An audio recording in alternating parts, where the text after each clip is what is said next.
Okay, we did everything. Alright, we're good.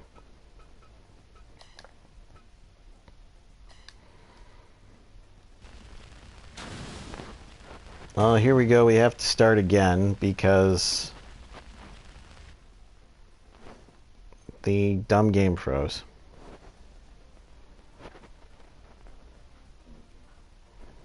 Oh, we're gonna have to play this match again.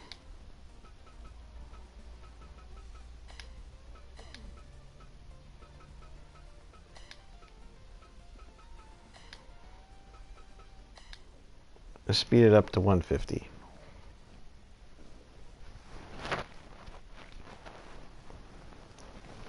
So originally, Orange Cassidy won this match, but then after he won, the game froze.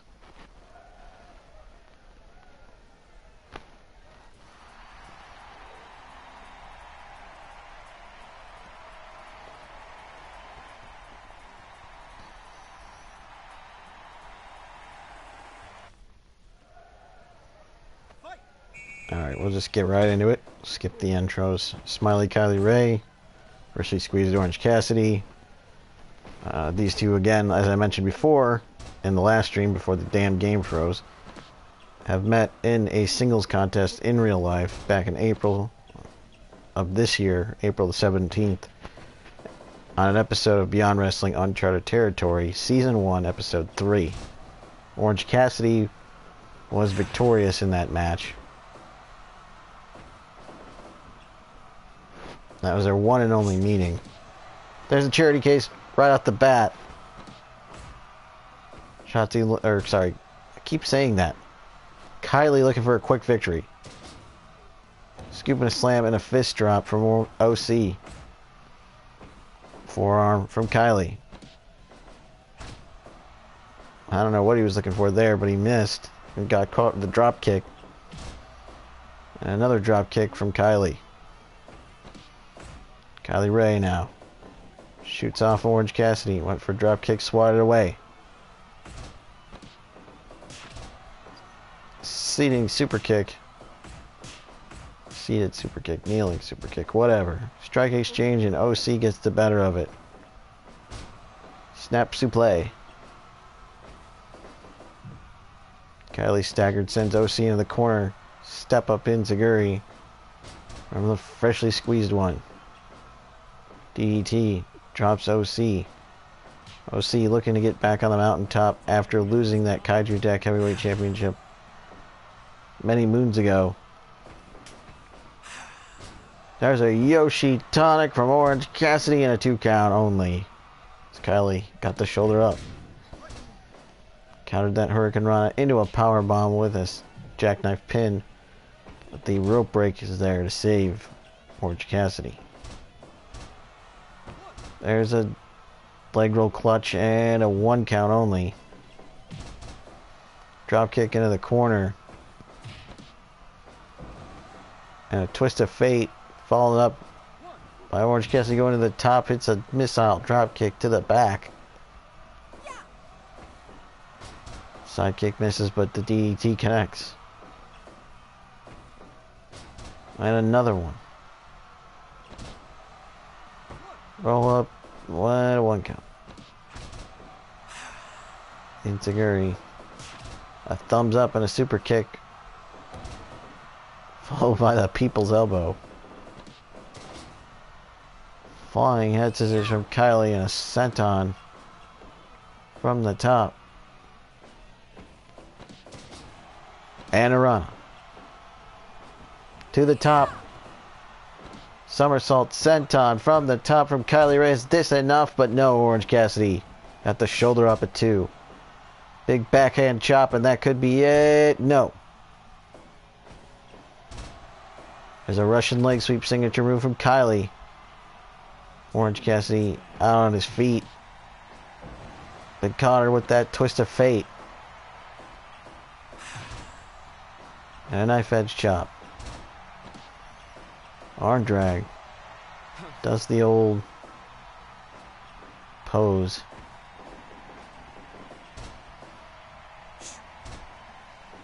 Kylie avoids the contact, as does OC. Drop kick misses. Arm drag does not. Kylie out on her feet, gets caught with that single leg drop kick from Orange Cassidy. Shoulder breaker. Orange Cassidy seemed to be in control there. Kylie taking over there, rolls him up, center of the ring, and no. Orange Cassidy just barely gets out. Very close, near fall right there, 2.9. And the buckle goes Kylie. Monkey flip out of the corner from OC. Kylie sit out, power bomb, that Liger bomb, and it's a 2.9. Slams him down. Shoots him off, caught him with that drop kick. Smiley Kylie with that Hurricane Rana. Into the cherry case submission, but the ropes right there for Orange Cassidy. So he grabs him to force the break. Kylie wins that strike exchange, hits a somersault senton from the top. Kylie looking to win this match, advance to the tournament, and get a title shot.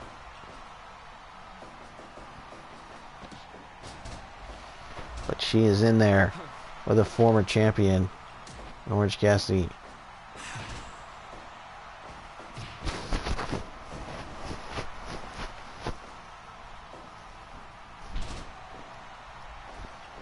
He is taking it to her right now. Kylie escapes, backdrops him all the way out to the floor. Went for that plancha, that pescado, but missed. Sends him into that apron. Russian leg sweep and a single leg crap, and then the referee starts his count. Both competitors back in at 12. There's a drop kick, and to the top goes Kylie with another somersault senton. Is she going to make it 2? She does. OC though back to his feet. It's taken down. There's a senton to the back. This time off the top. Hurricane Rana from Orange Cassidy. He says whatever. Catches her with a drop kick. Nearly 20 minutes gone in this one. DDT plants him. Somersault senton connects. Yoshi Tonic again from Orange Cassidy. Is this enough? No. Kylie got the shoulder up. German suplexes him like right into that turnbuckle. Dangerous move right there, Liger bomb, but apparently a rope break is OC able to get his hand on the bottom rope. Forces the break, according to Andy Long. He's out on his feet on the outside, but Kylie not going for a dive here, allowing him to get back into the ring. Liger bomb, and she got him. What an upset. Some would consider that a major upset right there, as Kylie Ray has defeated Orange Cassidy here. Former heavyweight champion in the first round.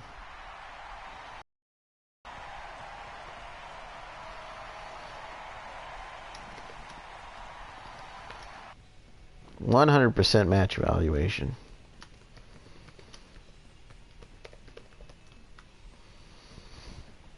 But a humongous win for Kylie Ray, as Kylie Ray will face the winner of our next match. It is going to be the Death Rider Jon Moxley and the ballsy badass Shotzi Blackheart. And of course, we are saving right now. We don't want that, have to replay that match.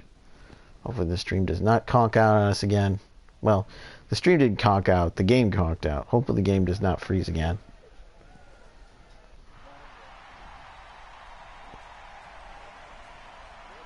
You see Jon Moxley, former heavyweight champion, making his way to the ring. Since losing the title, we saw him compete in a series of matches against Steve Aaron. Steve Aaron got the better of him early going in that series. Eventually Moxley defeating his rival, Steve Aaron, putting him away for good. Emphatic victory in the end. Also put him on the shelf for a while.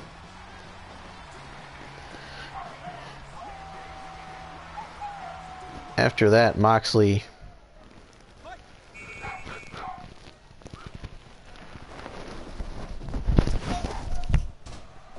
forming a new rivalry in the form of CM Punk winning that rivalry. earning an opportunity at the heavyweight title currently held by Shockmaster, coming up short in that title match. He's been a bit of a drift ever since.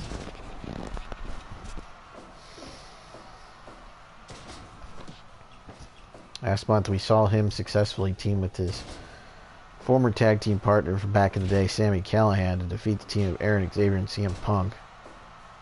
100% match rating in that one. Moxley pinned Punk there, so their rivalry seemingly never ending.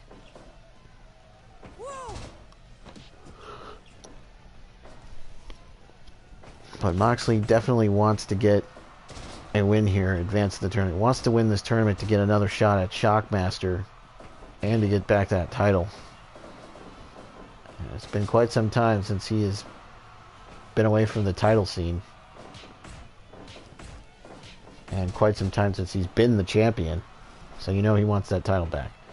Meanwhile, Shotzi Blackheart, last month, victorious alongside her partners Tajiri and Sam Kelly, retaining the Ace six-man tag team titles over the following: Jesus Bryce, Pariah, and Warbear.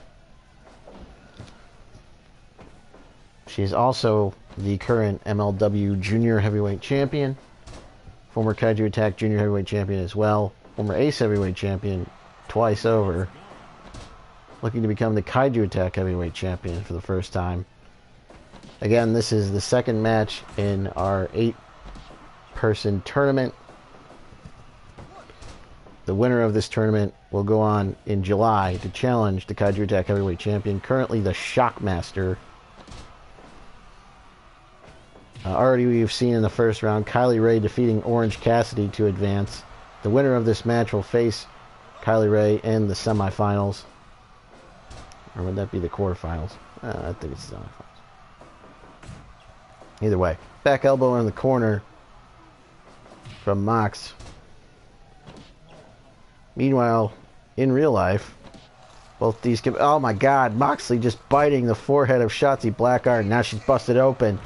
There it is, Death Rider DDT. That could be it right there. Moxley advances. No. Kick out from Shotzi. There's the Midnight Special from Mox. Moonsault. But not even a 1 count. As you can see, the blood of Shotzi Blackheart staining the canvas, swinging neckbreaker as Mox goes to the top. It's a fist drop. Shotzi's in trouble now. She's sent into the corner. Swinging neckbreaker from Mox.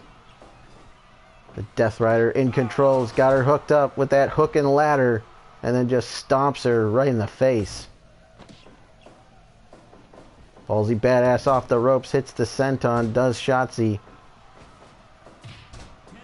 Nice counter by Moxley. Shoots her off. Caught her with that spine buster.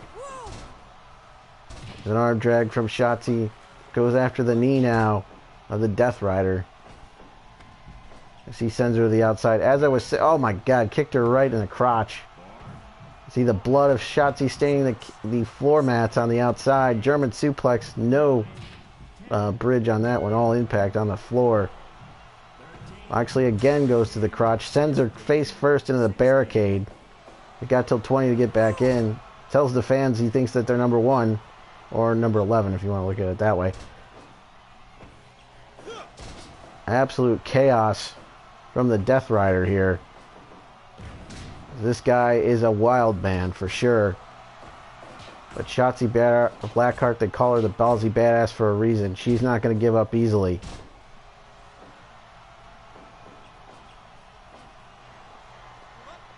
But as I was trying to say earlier, interesting factoid, in real life, both of these wrestlers now signed with the competition. Roll up for the pin and rope break there from Andy Long, says referee Andy Long, rather. There's an RKO out of nowhere. Hurricane Rana with the pin, shoulders down. Does she got him? No. Mox gets his shoulder up before the 3. Cut her out of the corner, beautifully done from a Shotzi, but you can tell that she has lost a lot of blood here. This fatigue is starting to set in. Lariat from Mox, and there it is again, the Death Rider, but look at that. She's back on her feet. She no-sold that shit. Running knee, and another Death Rider, and that's going to do it. Shotzi is out cold. 3 Death Rider DDTs, and that was all Shotzi could take. She took an unbelievable amount of punishment in this match. Gave it her all, but in the end, Jon Moxley was just too much.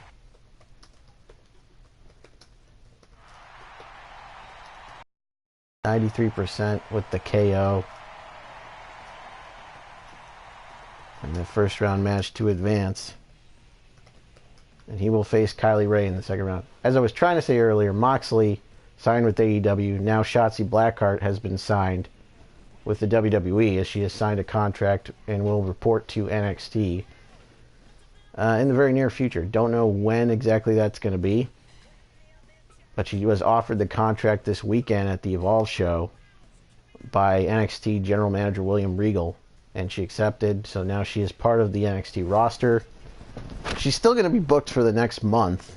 She's got a bunch of bookings here in October with CSW here in Chicago. Also going to be working her own promotion, Bizarro Lucha in Indiana. And she's also going to be doing a GCW show on the 28th. It's a Monday. So she's at least going to be working the rest of the month, you know, wrapping up her independent dates. So no idea when she's actually going to start, but very interesting that she is now signed to their company and Moxley is now part of AEW. Alright, so next in our next first round match, we've got 2 former heavyweight champions going at it in this one.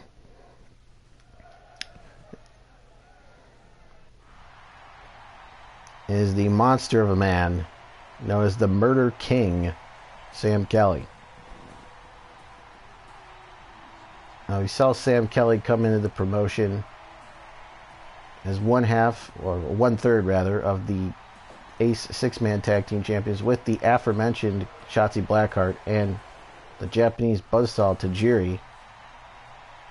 He then was involved in a very bloody rivalry with Nick Gage. Because Nick Gage didn't like the fact that some guy was coming in calling himself Murder King. Because Nick Gage likes to refer to himself as the King. And also is all about that MDK, Murder, Death, Kill. So he's like, somebody's taking 2 of my nicknames. So he didn't like that. So there started a rivalry between each other. And then eventually he set his sights on the heavyweight title, winning that belt before losing it to Sabu. DDS, meanwhile, has been a 4-time Kaiju Attack heavyweight champion. Looking to win that title again for, I believe, the 5th time. I believe he's been a 4-time champion.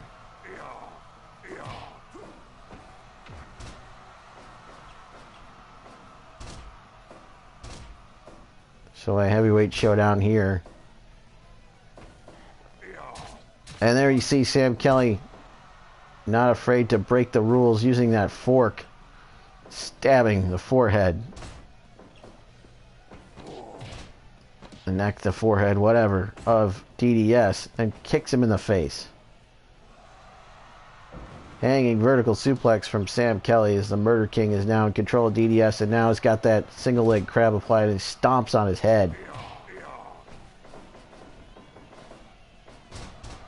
There's a Manhattan drop, and now he's choking the life out of DDS. So we saw it before. Sam Kelly not afraid to bend or break the rules outright. Seen him use a fork before as a weapon, kendo sticks, chairs. Anything for an unfair advantage. And there you see it right there. Like I said, low blow. German suplex, all impact.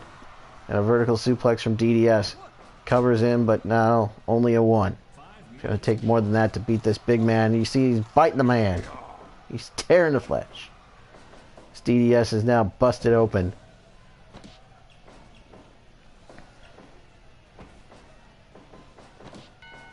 Oh, a counter by DDS kicks him straight in the nutsack. That's a little payback right there. That was like a field goal kick right into the gonads. And now suplexes him all the way to the floor.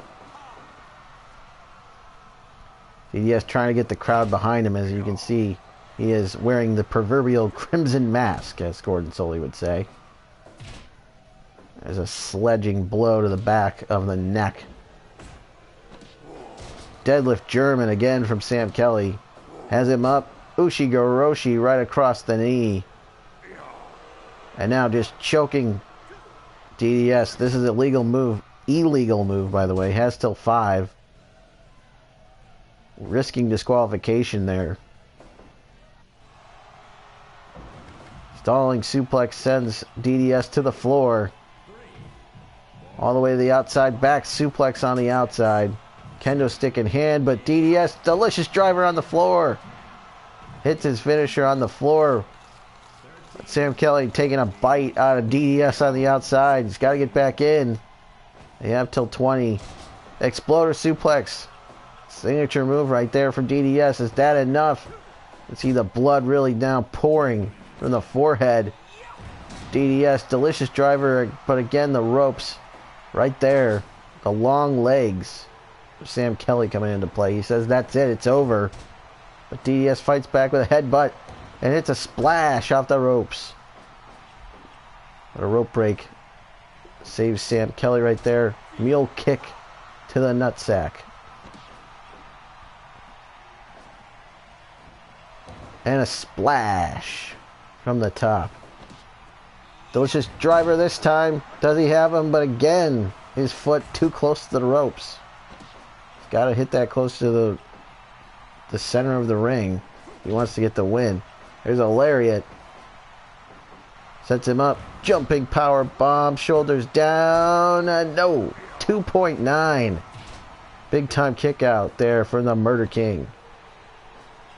Maybe calling for the end here. Counter by DDS. Lariats him down. Again, just biting him. Risking disqualification. He's got a break. 4-5. There it is. Delicious driver. This time he's got him. Center of the ring, and it is over. DDS got him this time. As he has chopped down the big man. DDS with a huge, hard-fought win over Sam Kelly there. As he advances to the second round. 98% on that one. 13-49. Delicious driver. DDS wins. He will face the winner of this next match between the All-American Scumbag Machine and the Hot Steppa, Drugs Bunny. The rabbit with a habit.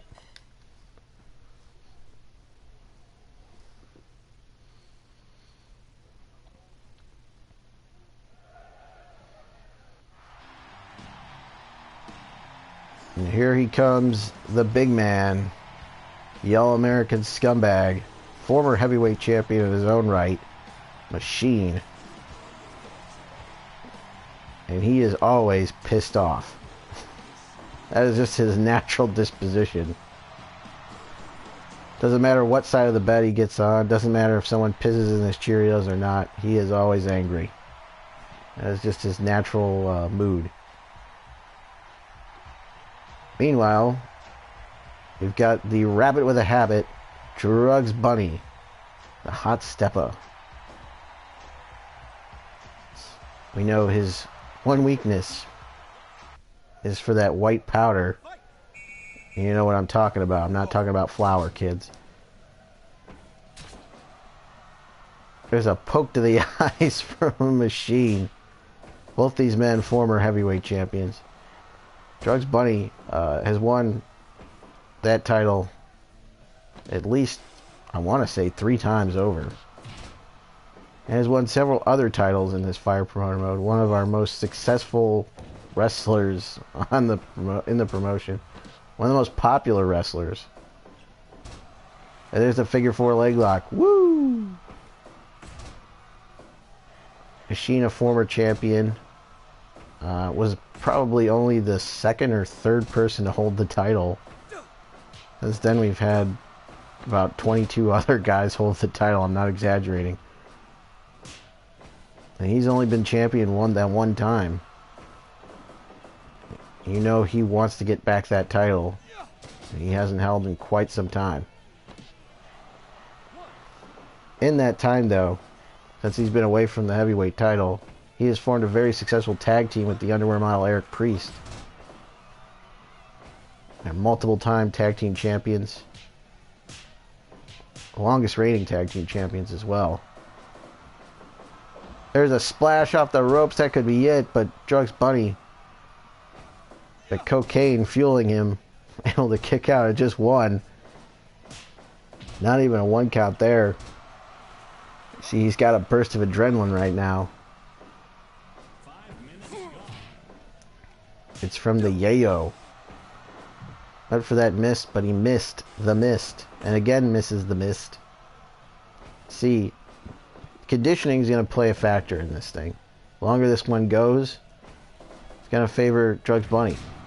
There's a spine buster, and that could be it. No.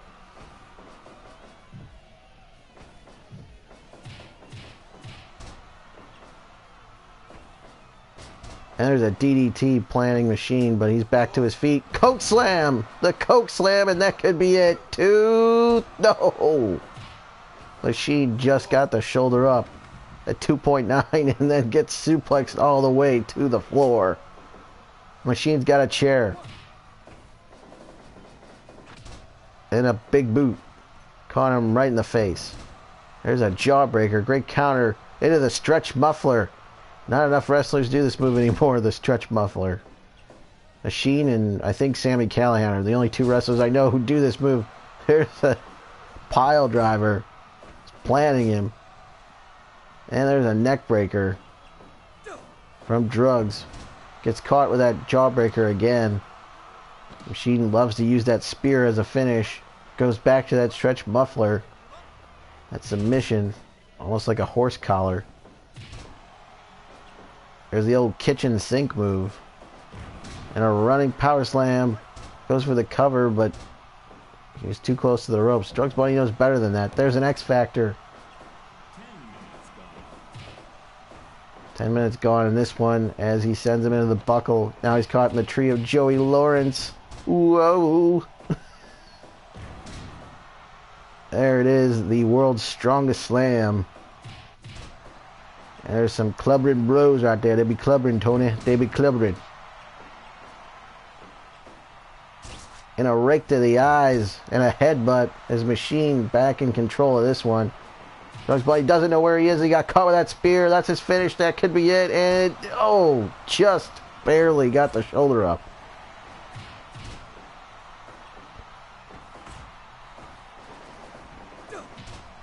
Sent him some for the ride. Caught him with that lariat. Drugs Bunny fighting back now. But got caught with that elbow coming in. Went for that spear again. But a mule kick caught him right in the testicular region. And a spear. Again, that could be it. Hooks the leg. 2, 3. He got him. Machine victorious.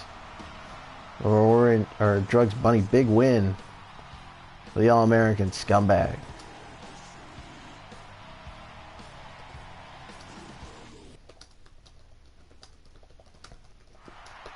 Is now he DDS in the semifinals. 99%. Ah, oh, come on. 1% away. Should have just gave us that. What made this different than, you know, just giving it 100%? Come on. It's 1% for Christ's sake. Alright, so next we've got our semifinal match. First, our semifinal match. Kylie Ray taking on Jon Moxley. Again, the winner of this tournament will go on to face the Shockmaster next month in our July event, the challenge for that Kaiju Attack Heavyweight title. We're doing this tournament because, quite frankly, I've run out of challengers for the Shockmaster to face. There's no one else worthy to face him. So the winner of this tournament will earn the opportunity to challenge him at our next event. Kylie Ray coming in December, I believe, of year 6. As we actually snatched her from the AEW roster. And AEW not too happy about that, but I don't care. Actually, it was November when we brought her in. Of year 6. We stole her from the AEW roster. But she was unhappy there. Very clearly unhappy there. She agreed to sign with us. over them. Maybe because they decided to give all of their championship belts to Nyla Rose. And I'm not kidding. Nyla Rose has like every single AEW title at this point. For some reason. So anyway, Kylie Rae. We stole her from them. And now they don't like us very much. But that's okay. Because I don't care. There's the charity case right out of the bat. Out of the bat. And again back to it. She is looking to win this match quickly. Kylie Rae is not fucking around right now.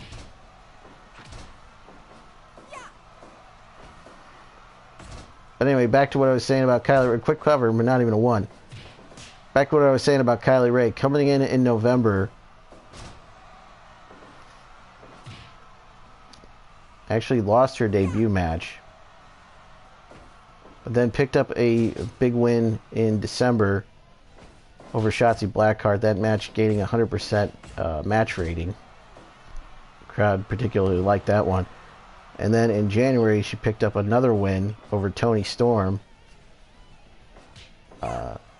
February, she was not in action because that was when we had the KAW versus Impact show. In March, she suffered a little bit of a setback, losing to Tajiri, but that match also gained 100% match evaluation.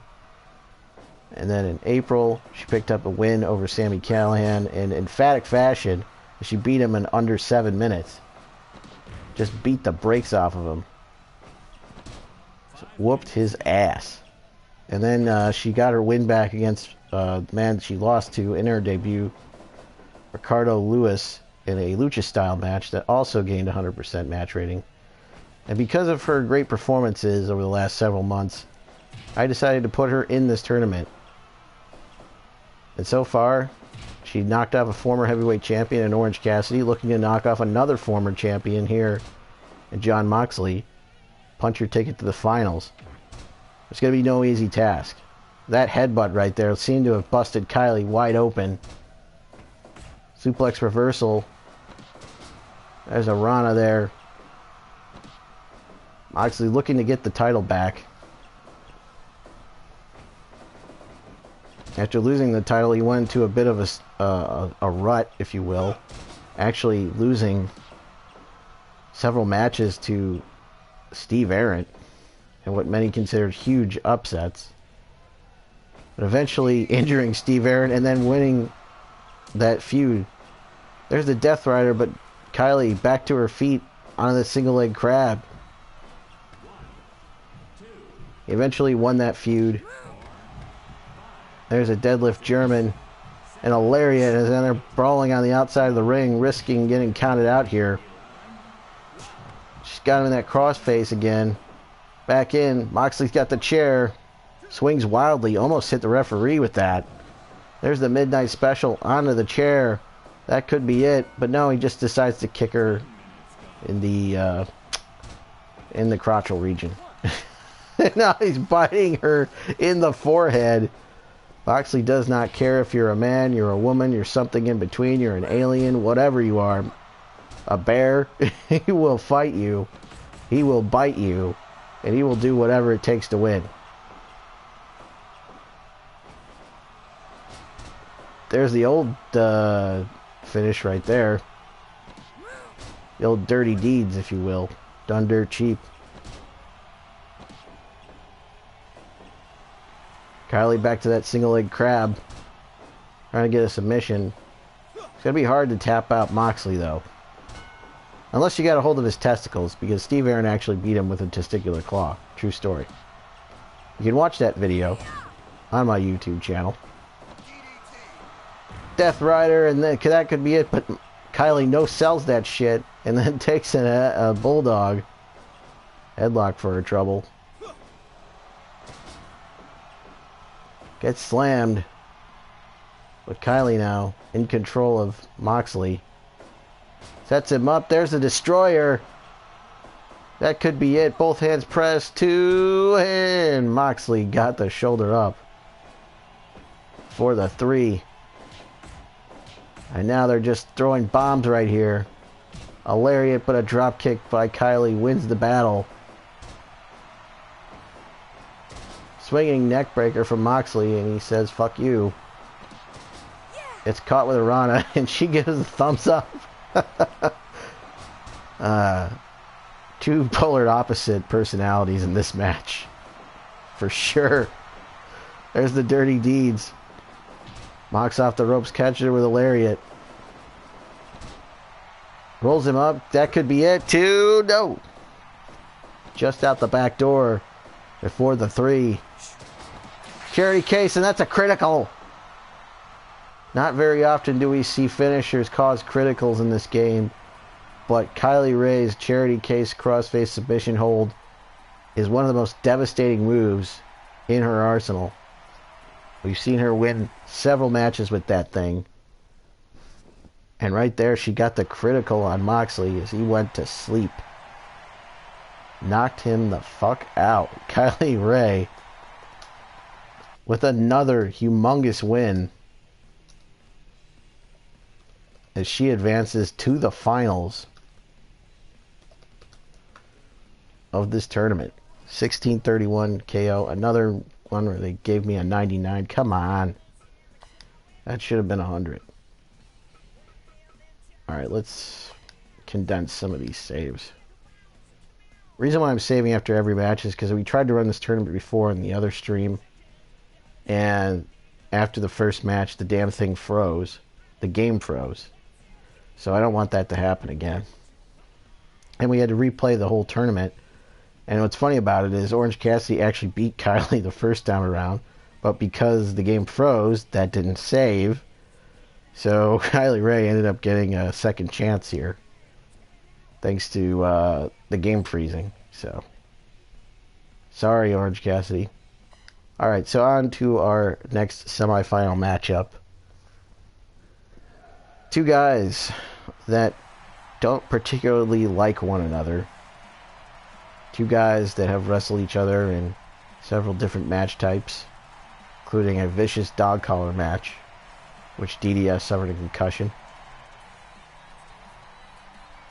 Of course, I'm talking about the rivalry between the greatest spectacle in professional wrestling, DDS, and the All-American Scumbag Machine. And in this fire promoter mode, Machine actually defeated DDS to win that Kaiju Attack Heavyweight Championship. Way back in about year 1 of this promotion. We are now in year 7, so that was a while ago. So it's about 6 years since Machine has been champion. And you know he wants to win that title again. And just imagine the match between Machine and Shockmaster for that title. Two big boys fighting over the heavyweight title. DDS, meanwhile, has won that title, I want to say, at least 4 times. Probably the man to hold the title the most, or perhaps tied with Drugs Bunny for the most title reigns. Sabu is up there as well, though.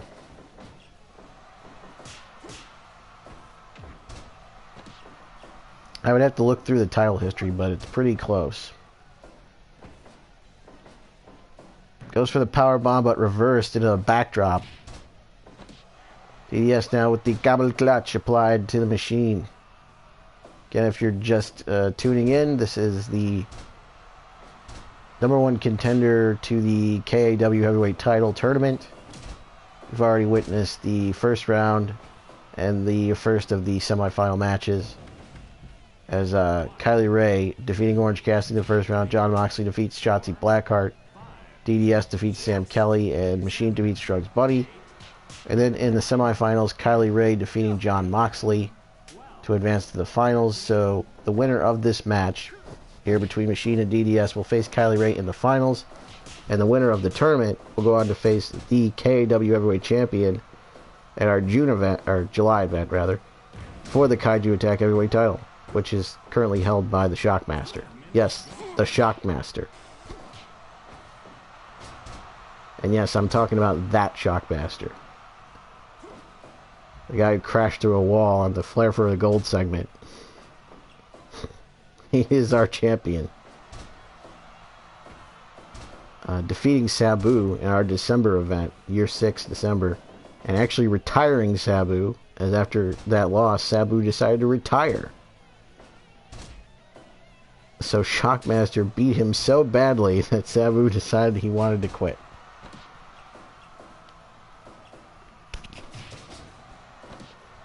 There's the spear. That could be it. No. There's a poke to the eyes. And a big-ass lariat from Machine. And now he's got the claw. He's working the shoulder. The trapezius claw. Shades of Yokozuna with that trapezius claw. That's a move you don't see people use very often anymore in wrestling. The old trapezius claw. There's an ankle lock, but that's not going to do much when Machine is right by the ropes. Machine now maybe looking for that spear again, and he connects. That could be it, and no! DDS just got the shoulder up before the 3 at 2.9. Kick out. And another spear. And that could be enough, but no. Shoulder up from DDS. That's the third spear he's taken in this match. Able to kick out, though. Exploder suplex somehow gets the big man up. 2, no, not even a 2. Just a 1. Delicious driver, perfectly executed, center of the ring, and a 2.9. Both men kicking out of the other's finishers. What is it going to take? And there's a DDT. That landed right on the chair. And there's another chair as he tries to get Machine disqualified. Machine just throws the chair away. He's like, that's not going to work on me. Double arm DDT and a 2.9. He's like, that's not going to work on me, dumbass. And now, rapid fire punches from DDS. Trying to break down the big man, and there's the delicious driver getting the big man up for that move somehow. And a 2.9. Again, a big time kick out. And a third delicious driver, but the ropes are there to save Machine. Who knows? That could have been the one to seal the deal. But DDS from the top. We never see him climb to the top rope. Desperation setting in. There's a leg drop, brother. And a headbutt from DDS. Machine is out on his feet, on proverbial roller skates, if you will, and now he's just pounding away at the face, the painted face of Machine. Again, trying to get him disqualified. Is Andy Long going to disqualify Machine here? Is he going to fall for it? No. Doesn't fall for the old Eddie Guerrero chair trick. Now, DDS, you're going to have to try to pin this man, knock him out, or make him submit. Good luck with any of those things.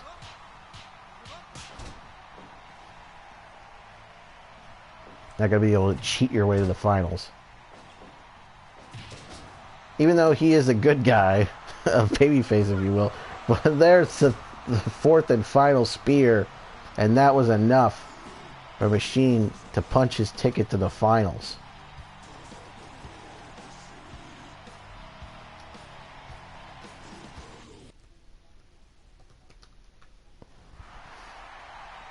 A valiant yes in that match. Took a lot of punishment. And it took not one, not two, not three, but 4 spears from Machine to finally put him away. 99%, 16:38 on the time. Again, what is the difference between 100 and 99? There really isn't. Like, what is that 1% that's missing from the match to not give it the full 100? It's kind of bullshit. But average card rating is 98, so that's real good. So we're set up for a very, very intriguing final match. It is Kylie Rae versus Machine. And the winner of this match will challenge Shockmaster next month for the title.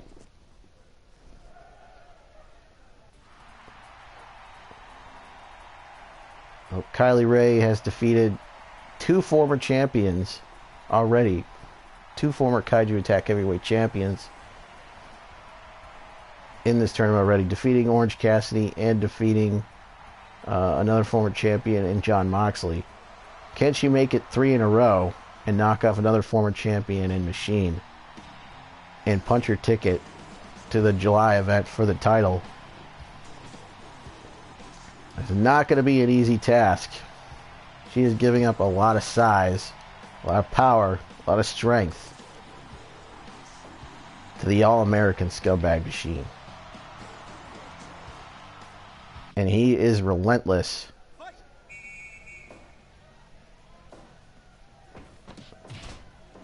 And in this tournament, he's knocked off Drugs Bunny and DDS. 2 fan-favorite wrestlers. Demolished by Machine. And he's looking to add a 3rd fan-favorite to his, hit list, if you will. He is like the Jason Voorhees of Kaiju Attack Wrestling.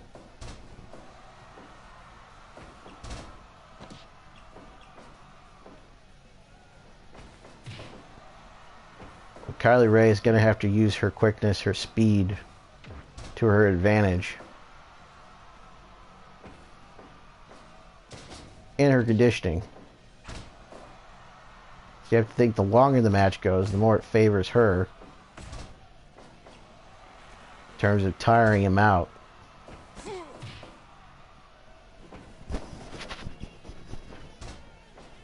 And we've also seen her use that submission finisher of hers, the charity case.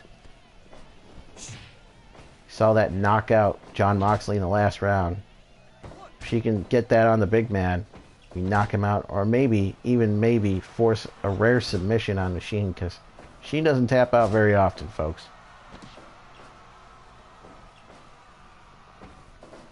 But the key right now is to try and survive this early onslaught from Machine. There's a big time spine buster. She could weather the storm here in the early going. She might have a chance of winning this thing. There's a poke to the eyes. And another one. Again, going for the mist.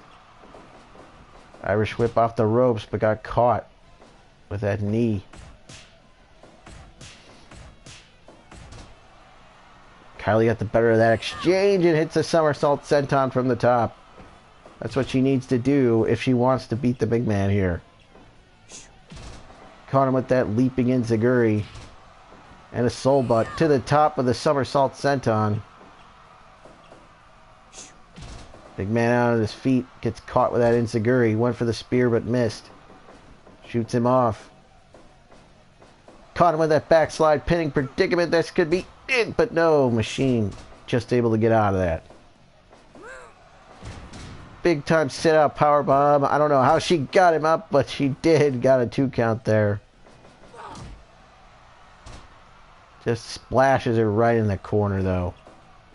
Now you can see the big man is taking control of this match.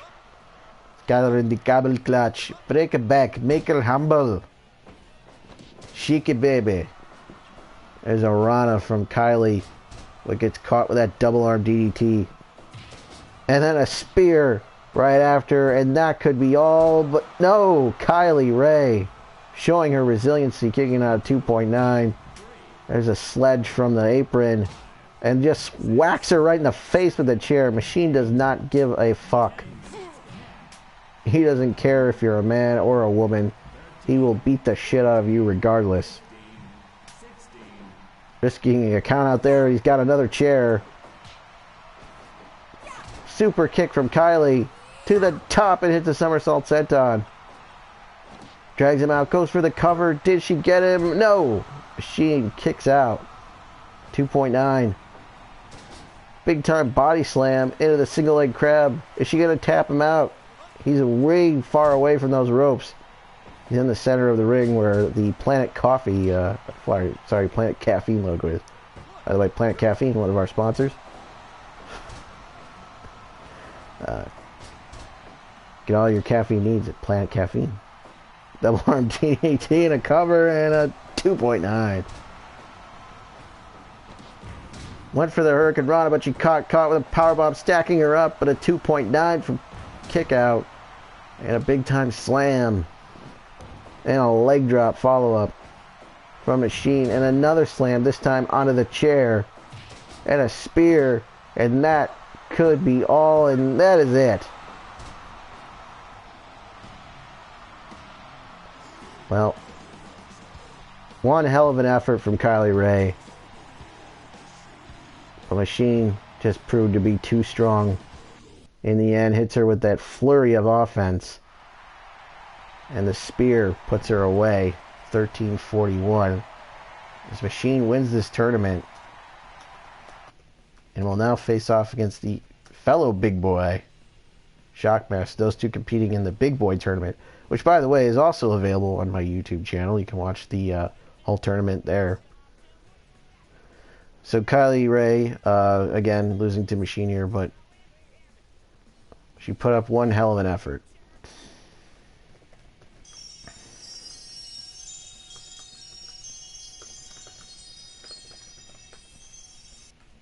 So Machine wins the tournament. 97% average card rating. Very good. Average card rating, so. Great success. 10,528. 97.6. Full house. Audience loved the show. Boost the popularity. That's what we want. As we're trying to increase our popularity in Latin America. What else happened? Kelly and Jeff won the ROH tag team titles. Kelly Klein and Jeff Cobb. Typhoon of Kaiju Attack won the MLW title. Huh. So one of our guys won the title. This month you have a singles tournament scheduled with New Japan. We don't, but they do. There's like a translation error with this game because it was originally released in Japan and then ported over here to the US on both Steam, the PC, and PlayStation 4. So there's some translation errors with the Fire Promoter mode, sometimes with the dialogue boxes, text boxes. You can see this is not proper English because it says, this month you have a singles tournament scheduled with New Japan. It should say, this month New Japan has a singles tournament scheduled, or something like that. That's what it's trying to say. That New Japan has a tournament. And they usually tell you that because you could actually invite your wrestlers to other promotions tournaments. And if they accept, that actually goes a long way towards helping your relationship, building relationships with the other promotions. And kind of changing their viewpoint on you. If they can become friendly with you, and that allows you to do more cross-promotional stuff. Also allows you to borrow wrestlers from them easier. And I believe it's a discounted price too. So the booking fee is not as high. Scout didn't find anybody, neither that guy. They suck. Orange Cassidy is complaining about his money. CM Punk's complaining about money. PCO is complaining about money. So what is that? Orange, CM Punk, PCO. You know, I'm almost half a mind to just release CM Punk or just let him go. Naito is now bitching. Jack Shatter, apparently. God damn. Everybody wants money. Yeah, I don't really use CM Punk very often, honestly, so I'd be okay with just letting him walk. I don't know if I really want to release him. I'd rather just, like, piss him off to the point where he just quits. So, you know, like WWE did. Because I don't really use him. And, you know, I don't care to really use him. So, you know, I got enough other people on the roster that I don't need him anymore. So I'd be okay with letting him walk. So anyway, when the people complain about their salary or whatnot, you have to go into this section here called consultation. Click on a wrestler. It says, when you want to discuss, change salary or release, that's your only two options. So Naito wants more money. You can see his current salary is $11,345. You can change it to $12,480, $14,749, or $17,818. I'll go the middle of the road here. That'll work. We definitely want to keep Naito happy. He's one of our best wrestlers on the roster. And he's pretty popular can see the popularity there. BAAS. Those letters represent different regions. B is North America. A is Japan. The third A there is Latin America, and the S is Europe. That's the order it goes in. North America, Japan, Latin America, Europe. I believe that's the order. So you can see he's a B in America, A in both, what is that?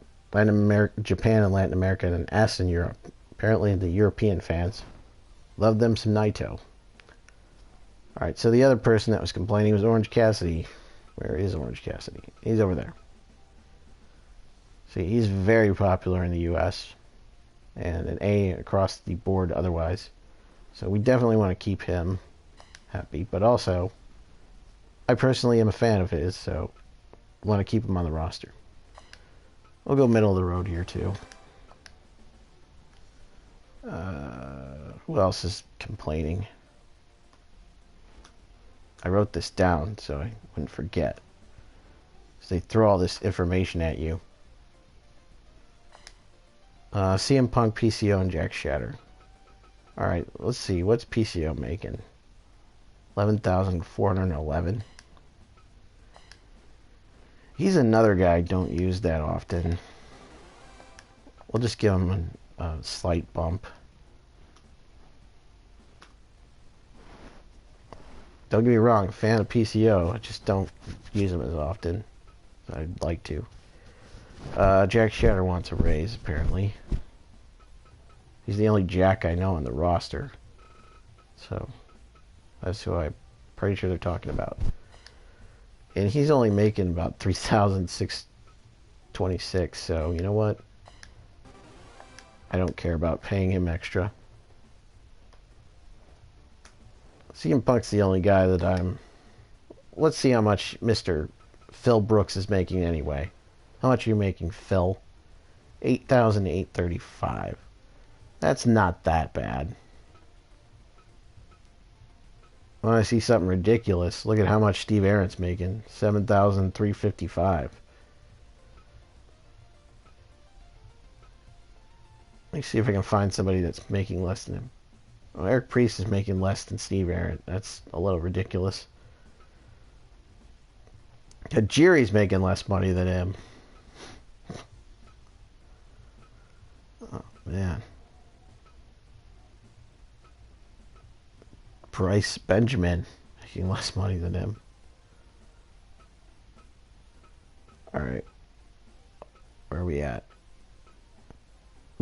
Pac, whatever you want to call him. He's only making 1,560. And this guy's making 7,355. And he's been injured twice now. It's the second time he's been injured. He's been out for 4 months like each time. Ridiculous. Alright, so how much do you want anyway?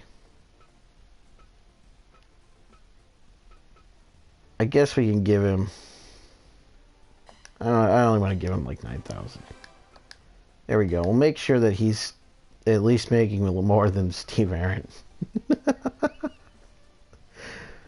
Alright, we'll just placate him for now. We'll keep him on the roster, but we're mostly just going to use him to like job to people or just wrestle on the undercard. Alright, let's check out the scouts.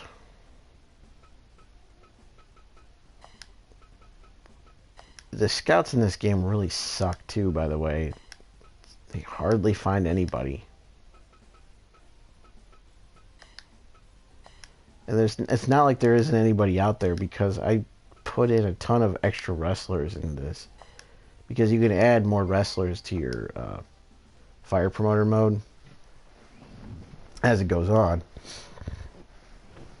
But the problem is they don't all appear in the free agency when you add them to the game. In game, the scouts have to discover them first before they're added to the free agent pool, which sucks. Because the scouts take forever to find people.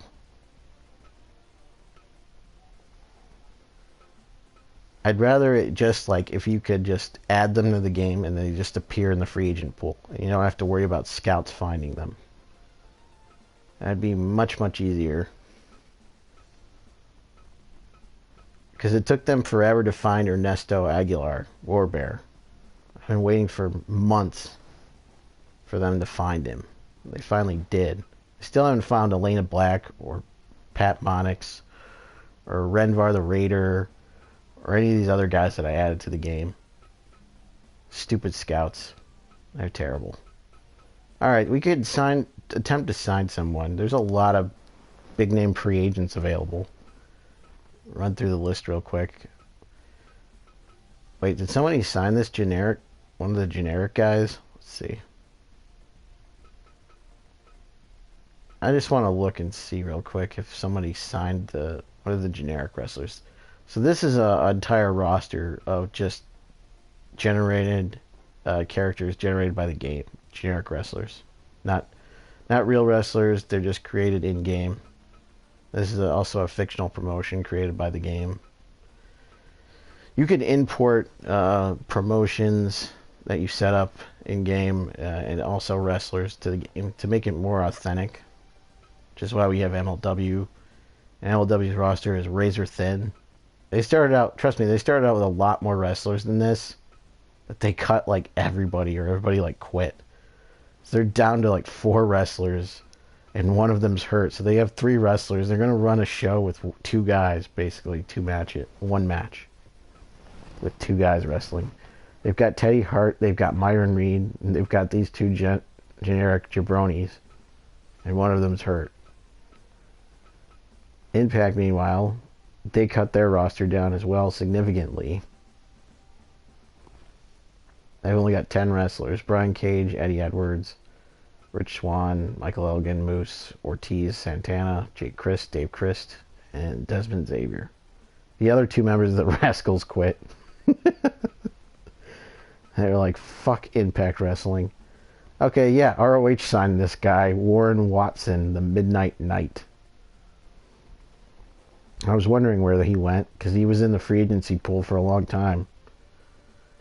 I guess because their favorite wrestler, Matt Taven, is out with an injury for 4 months, they felt they had to sign somebody to replace him. Fucking Matt Taven. Jay Lethal, Jeff Cobb, Kelly Klein, Rush, Flip Gordon, Jonathan Gresham, Silas Young, the aforementioned injured Matt Taven, Vinny Marseglia, TK O'Ryan, The Kingdom, Brody King, and Marty Scurll. I want to try to steal Brody King and Marty Scurll from ROH. That's one of my goals. Would they sign? They're both showmen, so I guess they would. I mean, I don't care about pissing off ROH, so... I mean, I already pissed off AEW by stealing Kylie Ray. But I'd like to get Brody King and Yo and reform Villain Enterprises. Ray Phoenix, Pentagon, they're with AEW, Chucky T, Beretta, Scorpio Sky, Frankie Kazarian, Nyla Rose. You can see she's got a lot of belts. Dustin Rhodes, Dr. Britt Baker, DMD. Did you know that she's a dentist? They only remind you 75 fucking times whenever she's on TV. Hi, I'm Allie. Hangman Adam Page, Mato Jackson, Nico Jackson, Diane Baxo, Randy Rhodes, Cody, this dude, and Kenny Omega. Just that guy, Kenny. And I'm not going to run through the New Japan roster because it's way too fucking big. But they've got a lot of people. Surprisingly, and then we're not going to go through the WWE roster either because that's way too fucking big too.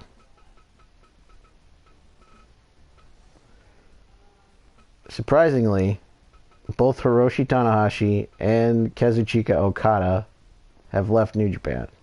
So they are free agents. Tanahashi and Okada would never leave New Japan in real life. So that, you can tell this Fire Promoter is bullshit. Bad Luck Fale left.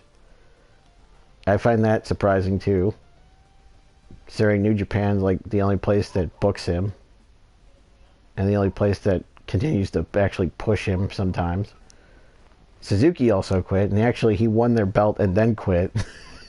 So Suzuki was like, fuck you guys, I'm out of here. He took their belt with him. What an asshole. And then we got some other really good wrestlers in here after you get past these generic people. Tanahashi, Ultimo Dragon, Keiji Muto, Masahiro Chono, Naomichi Marufuji, Masato Yoshino, Shigehiro Irie, Tatsumi Fujinami, Riki Choshu, The Great Sasuke, Jushin Thunder Liger, who, no matter how many times I try to sign this asshole, he says no every time. And I throw like the biggest signing bonus I can at him every time, and he still says no. I'm trying to wear him down to the point that he says yes. Like, sign, damn you, sign.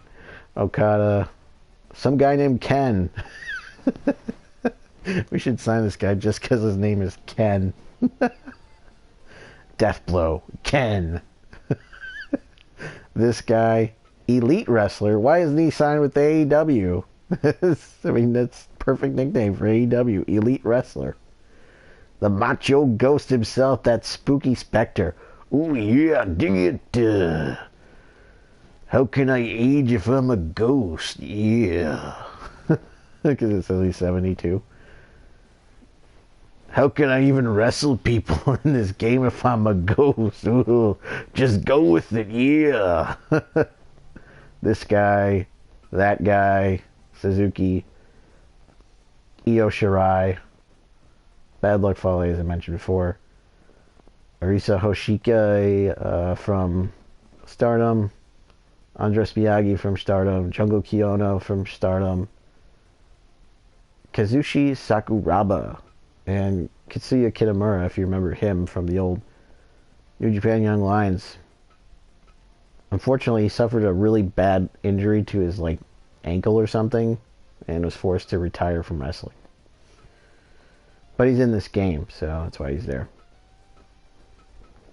North America, we've got that guy, Alexa Bliss, Cesaro, Christopher Daniels, Ultimate Warrior, Mr. Perfect, Marty the Moth Martinez, Gangrel, Randy Orton, Johnny Impact, Killer Cross, Zachary Wentz, Brian Pillman Jr., Trey Miguel, Dalton Castle, Rusev, Filthy Tom Lawler, Chris Jericho, Le Champion, a little bit of the bubbly, Kane, Brock Lesnar, Mark Briscoe, this guy,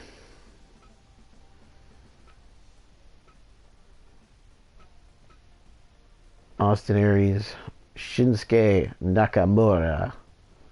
Ah, yes, Matt Hardy. Jay Briscoe. So the Briscoe brothers are available. So those are all our free agents that are available in North America, Japan. Latin America, we got some rando guys. Barbaro Cavernario, Teton, and Super Strong Machine is in Japan or Latin America for some reason. In Europe, for some reason, we've got Great Muta, King Haku, and we got Sheamus and the Bomber Dave Mastiff. So those are our options for free agents. We can try to sign one of them, or we can try to steal somebody from another promotion. As I mentioned earlier, I want to try to steal Marty Scurll or Brody King. Actually, I want to get both of them.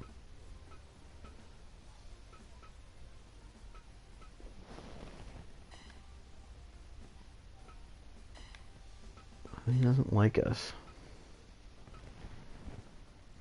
Screw it and try to get Marty Scurll. They seem interested in signing. How much should I offer as a bonus? We're going to throw the book at him. Shows interest but doesn't agree to the terms. Well, we tried. We can always try again next month and see if that works. Because sometimes that'll work if you try again. So unfortunately, you can only offer one contract per month. But yeah. Alright, so let's set up the next event. First, let's check out management. I want to check on the training center. As long as it doesn't say poor, You don't really have to worry about repairing it. I wouldn't bother if it says normal. Because who wants to spend like 28,000 or more on repairs to the gym? Again, only repair what needs to be repaired. Let's see. Merchandise. We sold out of everything but the DVDs and Blu-rays, which we've only got about 690 of those left. So we're going to have to make more merch. We'll do that after we set up the card, though. I like to do that after we set up the card, usually. Let's see. Scouts, we're good there. So I think we're ready to start booking this thing. Actually, I want to check something first. If you go to promotion status, you can actually see what happened in the results of the previous events for like all the different promotions. You can see what we did, what WWE, New Japan, AEW, ROH, Impact, MLW, and DFW did for the month. So let's see what MLW did. So I sent a bunch of my guys over there. My guys being Pac, PCO, Typhoon, and Naito over to MLW to work their show because they only had like 4 guys. And I felt bad for them. And because I was running the tournament, I could only use 8 wrestlers per tournament. Because unfortunately, you can only book 8 wrestlers in a tournament. You can't expand to like 16 or 32, which really sucks. Because I have enough wrestlers to do a 16-person tournament. It says, for whatever reason, in Fire Promoter mode, when you book a tournament, you can only have 8 people in a tournament, which sucks. But if you do a tag team tournament, it's different, obviously. But you can only have 8 teams then. But you know what I mean. 8's the limit, which is bullshit.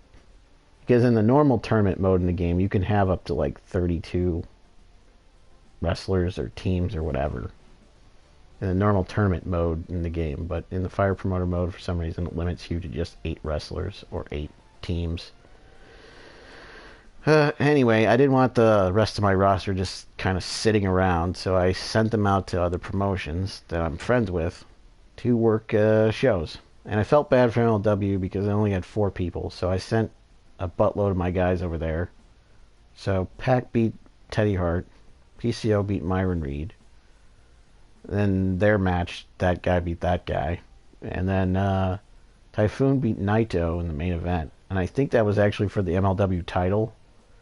So it looks like Shockmaster has both titles now. Because he is also the Kaiju Tag Heavyweight Champion. I sent some people over to Impact. Meaning I sent over Danger Mask, Pariah, Ernesto Aguilar, Eric Priest. Those were the guys I sent over there. Eric Priest beat Jake Christ. Ernesto beat Santana. Eddie Edwards beat Pariah. Dave Christ beat Desmond Xavier. Brian Cage beat Danger Mask. And Moose and Rich Swann defeated Michael Elgin and Ortiz in some tag match. ROH, yeah, nobody cares. I didn't send anybody there because they can kiss my ass. Let's see, I sent CM Punk over there to their promotion. He wrestled a draw with Jorge Marquez. I think he was the only guy I sent over there. I might have sent somebody else, but it looks like they only booked him. That's all I sent.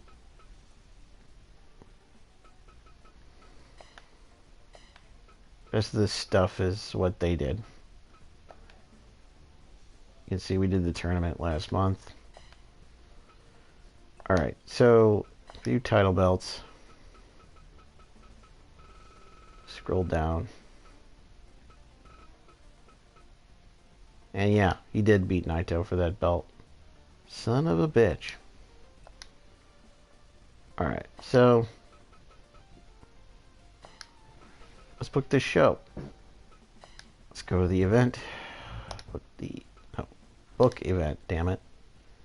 Well, we could invite somebody, actually. Question is, Who do we want to invite?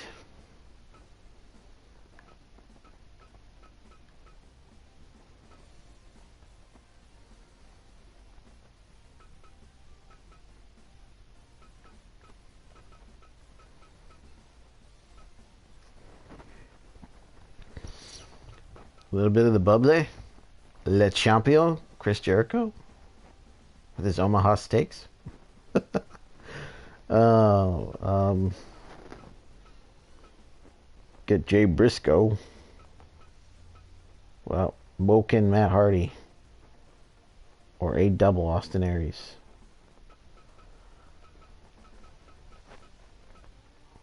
Johnny Impact, Gangrel.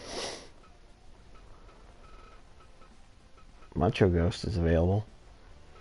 You know what? Yeah. Let's book the Macho Ghost. There we go. Because I got a match in mind for him. I think that's really all we need.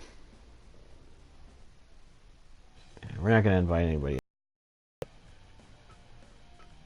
Alright, so we've already got our main event set up for the show. We've established that after the tournament. Shockmaster is going to defend the title.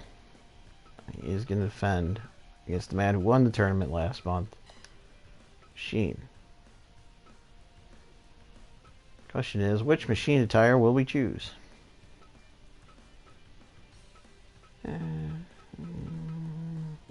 Let's go with the shorts. Well, he's wearing shorts in the other one, but the vest combo with the different face paint. I like that one. I like all four of them, though. I like the way he really turned out. Let's see.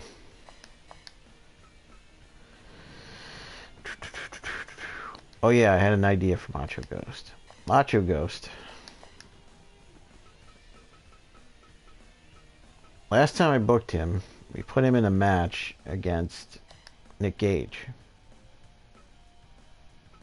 And he actually beat Nick Gage. Nick Gage not happy about that. So he wants a rematch against the Ghost. He's like, give me a rematch against that fucking Ghost. So it's going to be Macho Ghost versus Nick Gage. And because it's July, he's going to wear his summer outfit for the show. Oh, man.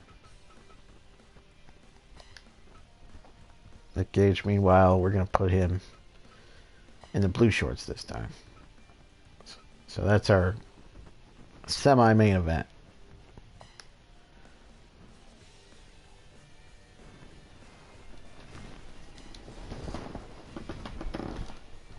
So even though Kylie Rae did not win the tournament last month, I was thoroughly impressed with her performances.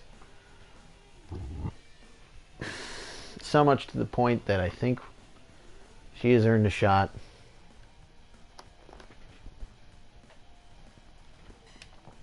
at a title.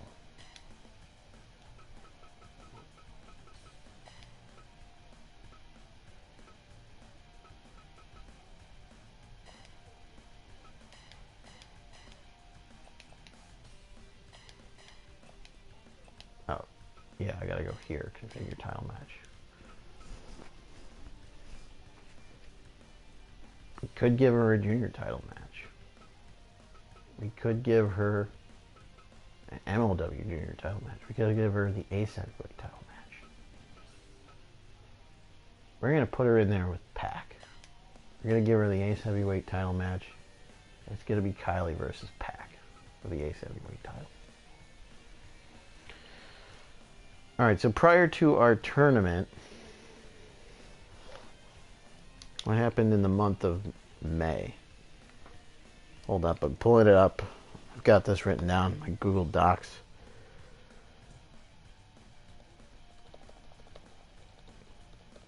So, at our May event, running through this card real quick, PCO beat Machine. Okay.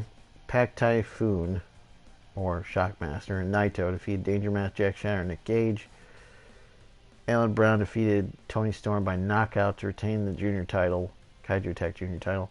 John Moxley and Sami Callihan defeated Aaron Xavier and CM Punk. Let's see. Shotzi, Tajiri, and Sam Kelly defeated the following to retain the Ace six-man tag team belts in an elimination match. Kylie Ray defeated Ricardo Lewis in a lucha-style match. Orange Cassidy and Drugs Bunny defeated Steve Aaron DDS to win the Kaiju Attack Wrestling Tag Team Championship. That's what happened in our last show. So I think Jon Moxley and Sami Callihan should get a shot at those tag team titles.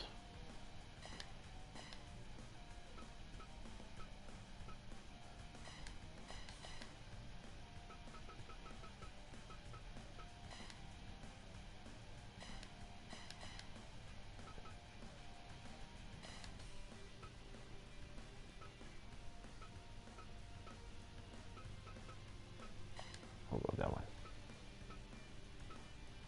Oh yeah, I forgot to check on the status of everybody. Okay. She's good. He's good. He should be good. Everybody should be good. I mean, there should be no reason why he's messed up. Yeah.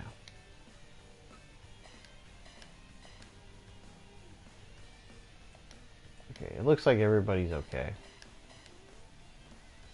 Doesn't look like anybody is, okay, he's normal, but that's fine. Yeah.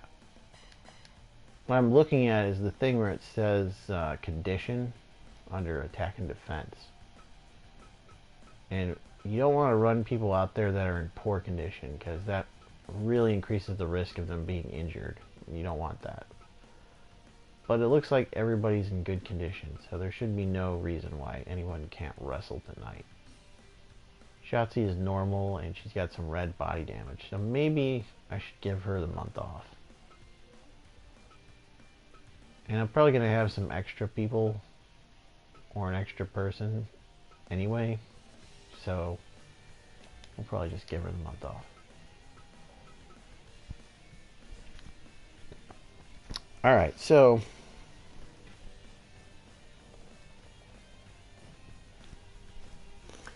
based on that,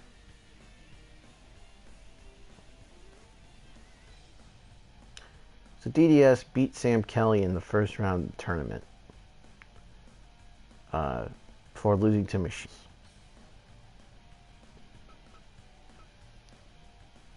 And Sam Kelly, he wants a rematch.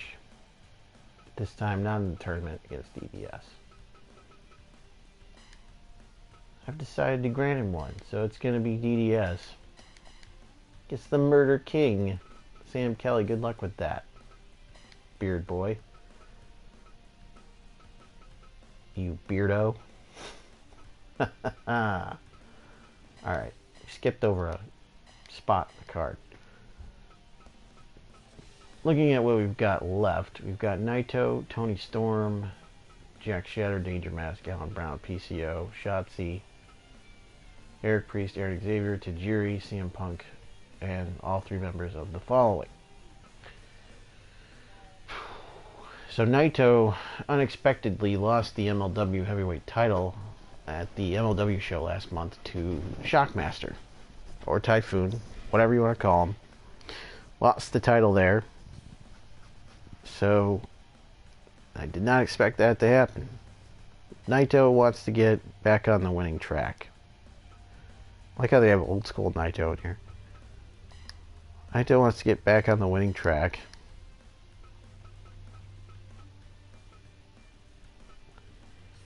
And to do so,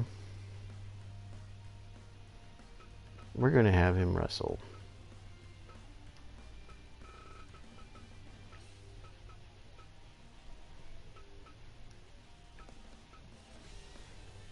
I'm pretty sure we've done this match before with him and CM Punk. I'm not sure. We might have had him wrestle Tajiri, even Eric Xavier and Eric Priest. We could have him wrestle Eric Priest. We'll go with Pink.